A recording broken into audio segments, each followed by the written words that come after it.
Jadi kami dari kelompok 7 di sini kami akan menjelaskan apa itu flora dan fauna, dan juga kami akan memberikan contoh flora dan fauna yang ada di SMA Negeri 1 Ambarawa Putra.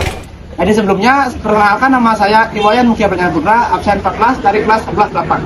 Perkenalkan, nama saya Gede Julius Pradantara, absen 6 dari 11-8. Perkenalkan, nama saya Gede Diabetes Pratama, nomor absen 5 dari kelas 11-8. Saya Putri Prawina Hatiani, absen 43 dari kelas 11. Saya Nika Delia Febria, absen 24 dari kelas 11-8. Saya Jihana Jura Kurniawan, absen 20 dari kelas 11-8. Saya Nika Denanda Sori Putri Darbadi dengan nomor absen 25 dari kelas 11-8. Halo semuanya, nama saya Mukia. So today I will tell you one of the flora in this school. Jadi tanaman yang ada di samping saya saat ini yaitu tanaman Euphorbia mili, yang juga dikenal dengan nama mahkota atau duri Christus. Berikut adalah beberapa informasinya, yaitu Euphorbia mili adalah tanaman sukulen berduri yang berasal dari Madagaskar. Tanaman ini memiliki batang yang berduri, tebal dan daun hijau yang berdaging. Bunganya kecil dan tidak mencolok, tapi dikelilingi oleh braktea berwarna cerah, biasanya merah atau kuning, yang terlihat seperti kelopak. Tanaman ini sering ditanam sebagai tanaman hias karena perawatannya yang mudah dan kemampuannya untuk berbunga sepanjang tahun jika mendapatkan cukup cahaya matahari. Selain sebagai tanaman hias, beberapa bagian tanaman ini juga digunakan dalam pengobatan tradisional untuk berbagai penyakit seperti kurap dan sembuh. Sekian informasi dari salah satu flora yang ada di sekolah ini. See you. Bye. Halo semuanya, di sini aku akan menjelaskan salah satu flora yang ada di SMA Negeri 1 Alabra, yaitu ada Heliconia rostrata. Adalah tanaman herba tropis yang dikenal dengan capit lobster atau capit udang. Berwarna merah dengan ujung yang menjuntai ke bawah. Tanaman ini memiliki daun besar, lebar, dan tegak, mirip daun pisang, serta dapat tumbuh hingga ketinggian 3-4 meter. Tanaman ini sering digunakan sebagai dekorasi taman karena keindahan dan tampilan eksotisnya.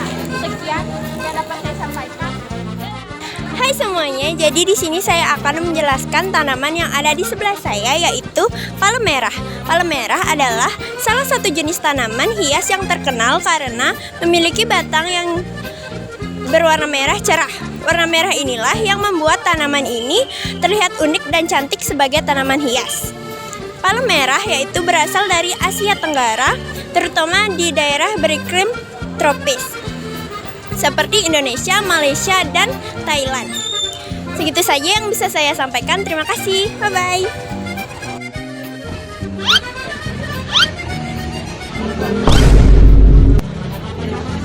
Halo teman-teman, saya kembali lagi dengan saya Diego. Di sini saya akan menjelaskan tentang tanaman ini. Ini adalah tanaman Niana. Nah, tanaman ini merupakan tanaman semak yang tumbuh di Asia, tepatnya di yang beriklim tropis dan subtropis. Nah, tanaman ini memiliki daun corak yang indah. Ada yang warna ungu, merah marun, dan hijau. Nah, tanaman ini ada di Indonesia. Tanaman ini kalau di Sunda dikatakan kotok, kalau di Jawa dikatakan iler, dan di Bugis dikatakan ati-ati. Nah, tanaman ini juga bisa digunakan sebagai obat tradisional. Kerap di beberapa daerah di Indonesia masih menggunakan tanaman ini sebagai obat tradisional. Sekian presentasi, sekian video yang saya buat. Saya tutup dengan salam satu. Om Santi. Lanjut ke fauna sahabat, yaitu semut hitam. Semut hitam adalah semut kecil berwarna hitam yang sering masuk ke rumah dan dapur. Mereka suka makanan manis dan berminyak seperti gula atau sisa makanan. Biasanya hidup berkelompok banyak dan membuat sarang di tanah, dinding, atau sela-sela lantai. Mereka tidak berbahaya, tapi bisa mengganggu karena sering muncul di makanan. Lanjut, kecebong adalah anak katak yang hidup di air. Bentuknya mirip ikan kecil, punya ekor panjang untuk berenang dan belum punya kaki. Seiring waktu, kecebong akan mengalami metamorfosis, yaitu perubahan bentuk menjadi katak. Awalnya kecebong bernapas dengan insang, lalu tumbuh kaki belakang, kemudian kaki depan, ekornya perlahan menghilang. Setelah itu, ia bisa hidup di darat dan air seperti katak dewasa. Enggak cuman itu, ada juga ikan sapu-sapu. Ikan sapu-sapu adalah ikan air tawar yang sering menempel di kaca atau batu untuk membersihkan lumut dan kotoran. Ciri-cirinya yaitu tubuhnya pipih dan kerasnya seperti memiliki pelindung. Mulutnya berbentuk seperti penyedot, mirip alat hisap. Biasanya berwarna hitam atau coklat gelap dan hidup di sungai, kolam, atau akuarium. Meskipun sering dianggap pembersih akuarium, ikan ini bisa jadi agresif kalau kekurangan makanan atau ruang. Jadi gua rasa segitu aja buat faunanya, karena di sini cukup terbatas ya. Kadang kita terlalu sibuk nyari kesempurnaan, sampai lupa kalau justru keterbatasanlah yang bikin kita manusia. Gak semua hal bisa sempurna, dan itu gak apa-apa. Dari gagal kita belajar, dari kurang kita tumbuh. Karena kesempurnaan bukan berarti tanpa celah, tapi ketika lu bisa berdiri tegak, tetap berusaha dan berdamai sama segala kekurangan yang lu punya.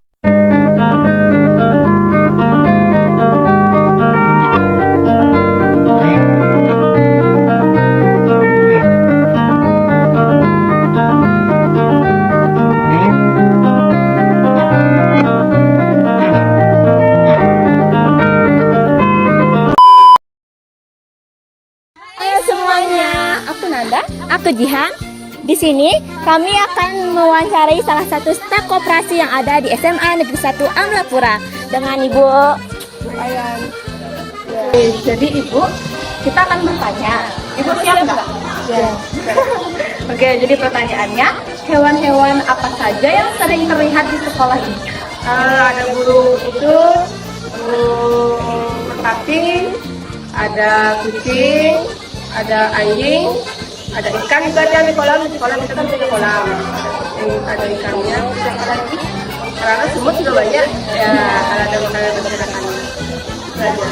Baik, terima kasih. Jawabannya sangat membantu ya. Jadi kita sudahi saja. Dadah.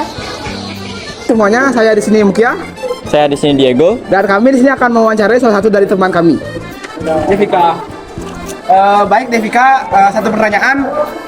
Jadi upaya apa saja sih yang harus kita lakukan agar flora dan fauna di sekolah kita ini tetap lestari?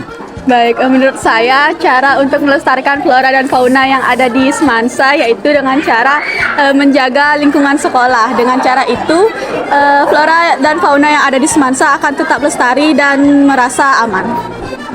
Baik Devika, terima kasih atas jawabannya. Jadi sekian wawancara dari kami. Sampai jumpa di wawancara berikutnya. Saya Diego. Saya Jasna. Di sini kami akan mewawancarai siswa yaitu Chandra. Halo, selamat siang Chandra.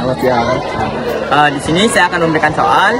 Apa saran Anda agar lingkungan sekolah tetap bersih dan hijau?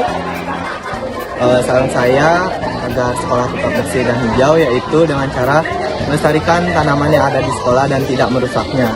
Kita juga bisa menanam pohon dengan bekerja sama dengan ekstra Sispalam. Ya, saya setuju juga. Sekian, terima kasih ya, Dr. Chandra. Chandra kelas berapa ini? Kelas 11-10. Oh ya, terima kasih ya atas waktunya. Goodbye. Bye.